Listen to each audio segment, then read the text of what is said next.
I just got this shirt from the thrift store, and it is easily already my new favorite shirt. It is spoopy season, and one of my favorite things about spoopy season is definitely the movies, especially movies in the body horror and comedy horror genres. Body horror because it's the one thing that actually freaks me out, and comedy horror because of the dichotomy between these two things that should not go together, yet somehow do. A toy doll coming to life and murdering a whole bunch of people should not be hilarious and simultaneously horrifying, yet somehow it is. Last year I went on a pretty big horror comedy binge going through all of the Chucky movies, and now that I have seen them all, I do want to make it my official stance that I believe that the Bride of Chucky movies are way better than the original Chucky movies. But one of the non-Chucky horror comedies that I ended up stumbling across last year is actually the movie we're going to be talking about today,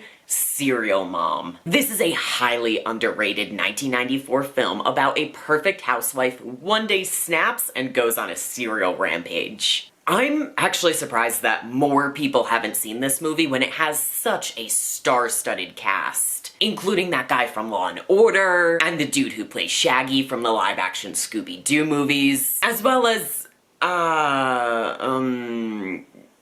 I don't know, I'm sure that you recognize these other people from somewhere. Now, even though the beginning of this movie claims that it's based on a true story, the entire movie is actually a full-on parody. Hey directors, don't say that your movie is based on real events when it's not, because my autistic ass will fully believe you. I watched this movie genuinely thinking that a woman had actually murdered another woman with a pot roast just because she didn't rewind her film before bringing it back to Blockbuster. The creators of this movie have actually talked about how the entire point of Serial Mom is that it's supposed to be a critique about the way that we sensationalize and really glorify true crime. Which is kind of a hilarious statement to make when you realize that this movie actually came out 6 months before the O.J. Simpson trial. And even though this movie came out almost exactly 30 years ago, I still think that it is incredibly relevant to today's society, if not now more than ever.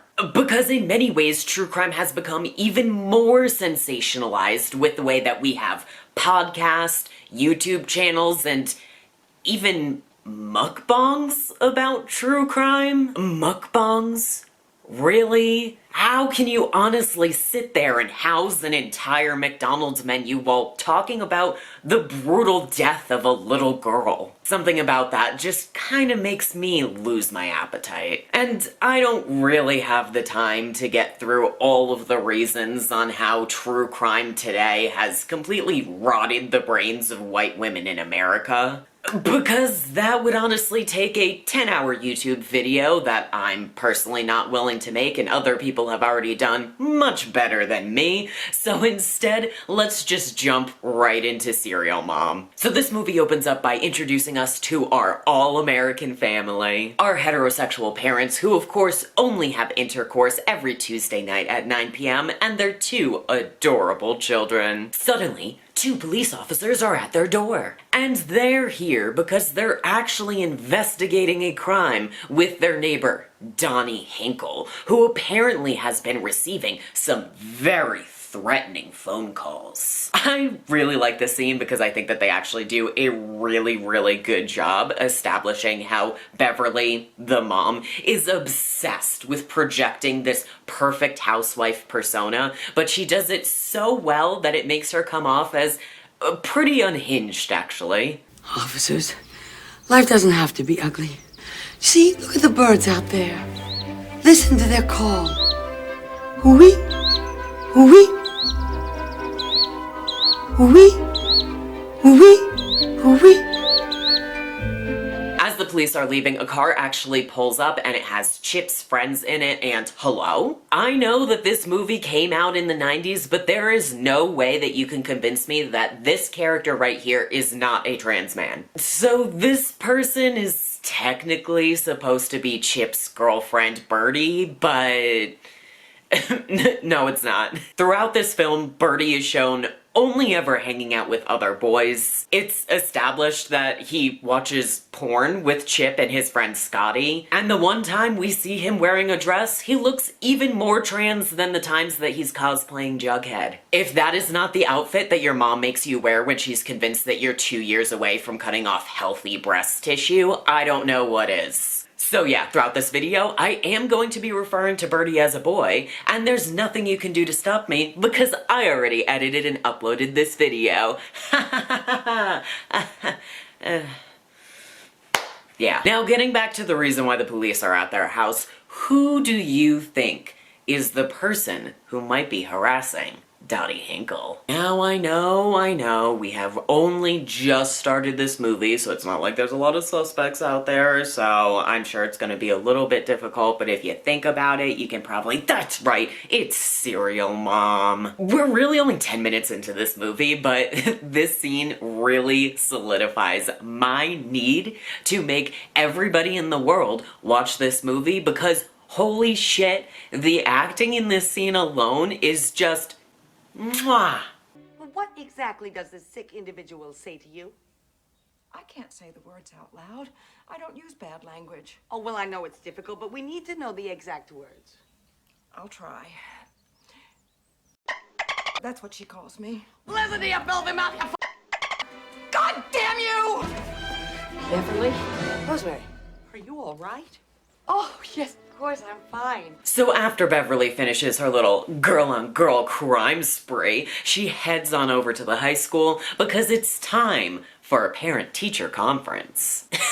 And oh boy, does this conference not go well. Things start off pretty well. Chip's math teacher says that he's doing really good in class, but when he brings up that Chip is drawing very violent, graphic pictures in class, things start to go downhill. Is there a problem at home? Of course not. Divorce? An alcoholic relative? Tell me, did Chip torture animals when he was young? No, he did not. Mr. Stubbins, we are a loving and supportive family. Well, you're doing something wrong, Mrs. Sutphin. Now, I want you to stop and think for a minute. What would you do if your child's teacher insinuated that you weren't fulfilling your parental duty and that you were actually traumatizing your child at home? That's right, you run them over in the parking lot.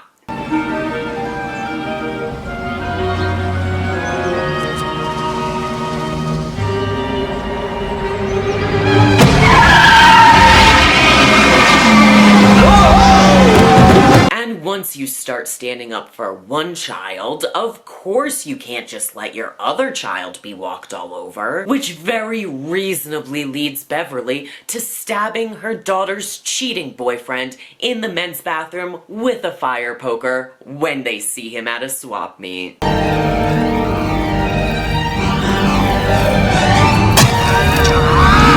Honestly, I probably would have done the same thing because what else would you do in that type of situation? So at this point in the movie, both the police and the Sutphin family are pretty sure that Beverly is the one who ran over the math teacher and stabbed the boyfriend because there's actually a lot of circumstantial evidence tying her to both crimes. Which is why when Beverly suddenly leaves in the middle of dinner, the Sutphin family freaks out, convinced that she's going to kill again. We also get a really funny line at this point. If Mom's psycho, Scotty will still be okay, won't he? We hope so, son. And no matter what your mother is, we'll love her anyway. Damn, I need to find me a husband who's that ride or die. So the Sutphins think that Beverly is going to kill Chip's friend Scotty, so they head over to Scotty's house to save him, just to find him innocently jacking off to some tickle bitties. They then return home, relieved that their belief that Beverly is a killer was proved wrong, only to later learn that she had actually gone and murdered a couple that the family knows by stabbing the wife with some scissors and dropping an AC on the husband's head. So now the police, definitely know that Beverly did all of these murders. They just don't really have the solid evidence linking her to the crimes yet. This is the 90s, which means that a single blood test would take like at least 3 weeks to come back. Remember, if you wanted to log into your email, that you had to sit down and listen to this sound before you were actually allowed to access it.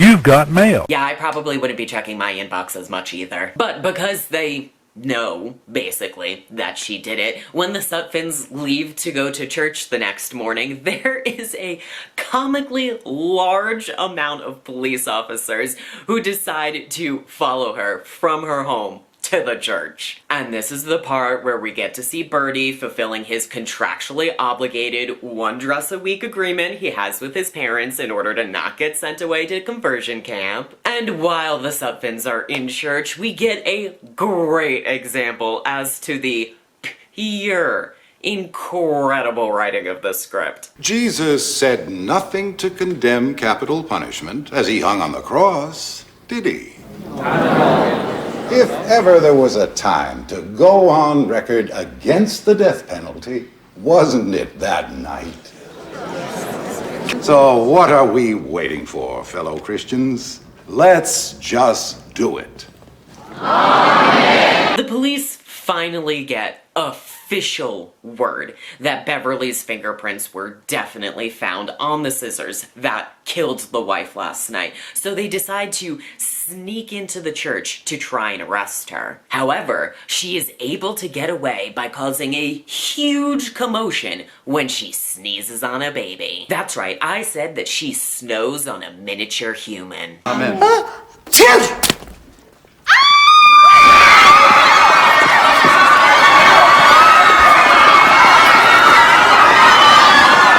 Now this is the part of the movie where we start to really make some hardcore commentary on the way people sensationalize true crime. One of the things that I haven't really mentioned up until this point is that Chip and Birdie are actually huge horror fans. So when they learn that Beverly really is a serial killer, they actually think that that's like super cool of her. They realize that Beverly was just girl bossing it up, and they super love that for her. You know, you're bigger than Freddy and Jason now. Only you're a real person. Do you think I need a lawyer? You need an agent.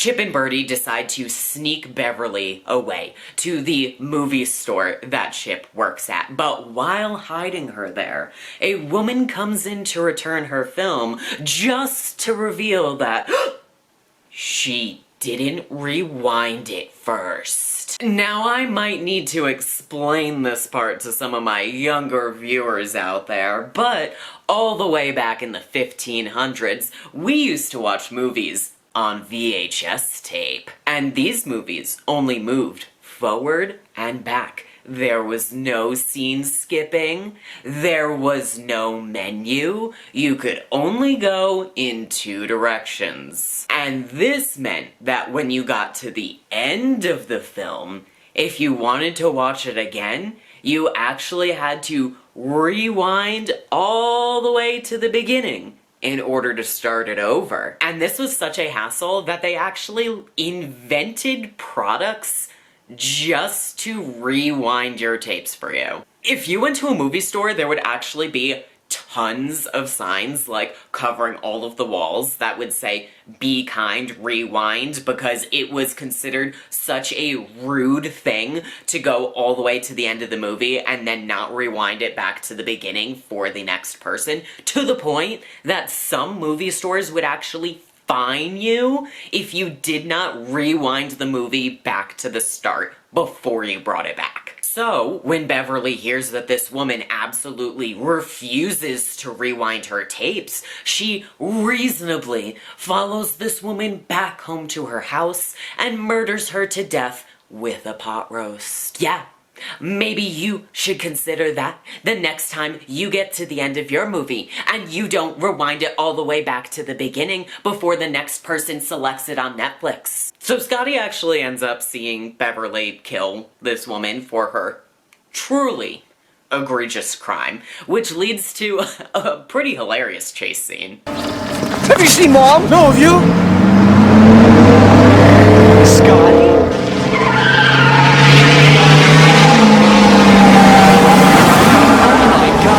And for some reason, Scotty thinks that the best place to get away from Beverly and to be safe is to go to a rock club, which is where a band called Camel Lips is currently playing, and yes, this band is exactly what it sounds like. When Beverly follows Scotty to the club, the bouncer stops her and says, "Holy shit, oh my god, are you Serial Mom? I knew it, I love Serial Mom. Hey, get in here, we have Serial Mom in the house." Excuse me.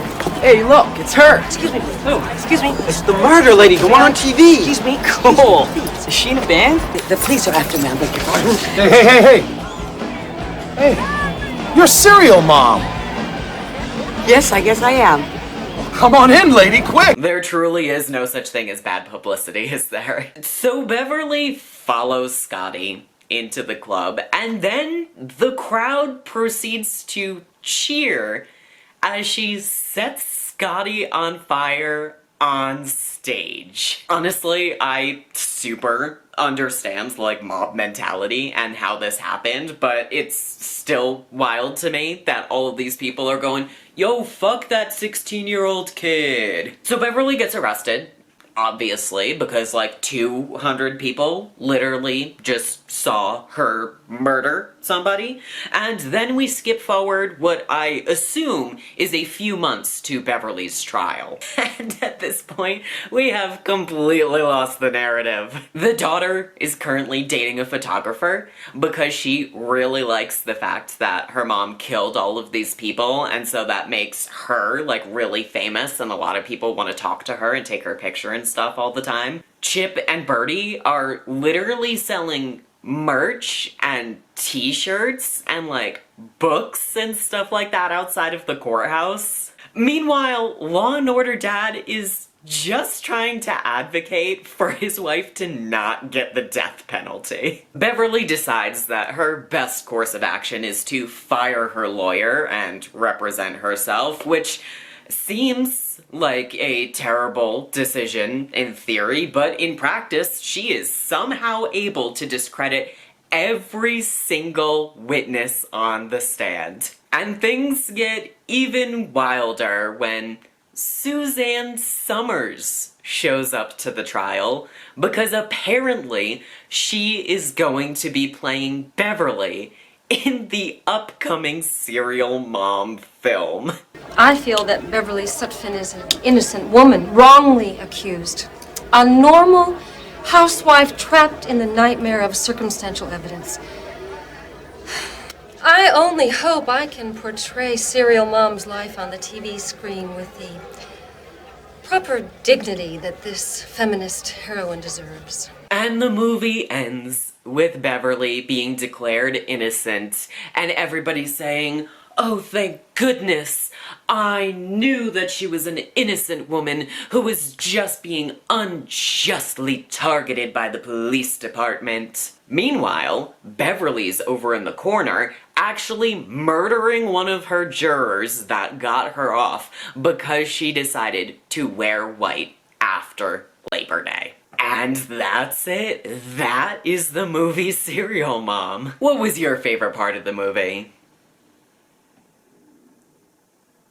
That was mine too. So like I said, this movie is like super underrated and I definitely need more people to watch it. The writing for the script is on point. The casting is peak. The acting, hilarious. The jokes, oh my god, whip you in the face out of nowhere. I actually skipped over like a whole bunch of stuff that happened in this movie, so if you go back and you watch it on your own, there is so much stuff that you're gonna discover about it, and I actually think that you're just gonna have so much fun with this film. So that's just about it. Let me know if there are any other horror comedies that I should be watching in the comments down below. But besides that, thank you so much for hanging out with me today. Make sure you stay safe and have a fantastic day. Bye.